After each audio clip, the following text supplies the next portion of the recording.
Voici une méthode pour calculer la vitesse de déplacement d'une plaque à l'aide du paléomagnétisme. Quelles sont les données physiques et mathématiques dont nous avons besoin? La vitesse, tout d'abord. La vitesse est égale à la distance divisée par le temps. En géologie, la distance s'exprime en centimètres et le temps en années. Sur le document, la distance est exprimée en kilomètres, ce qui donne en centimètres 10 puissance 5 cm. Le temps est exprimé quant à lui en millions d'années, ce qui correspond à 10 puissance 6 années.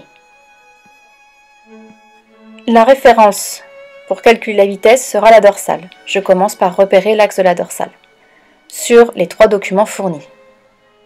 T0 sera égal à aujourd'hui. La dorsale est le lieu d'un magmatisme intense.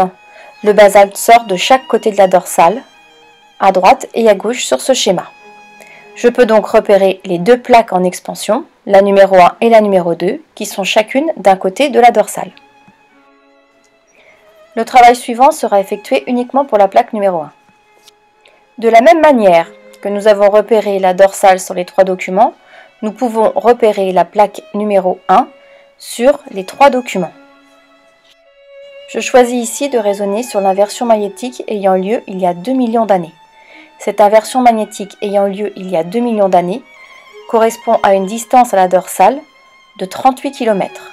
Ce chiffre est obtenu par projection de 2 millions d'années sur l'axe des kilomètres.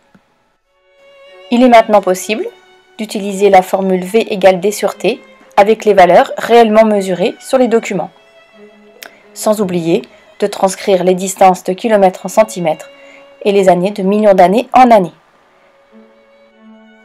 Je pense aussi à appliquer les méthodes de physique en écrivant d'abord le calcul littéral, puis l'application numérique, sans oublier les unités au final.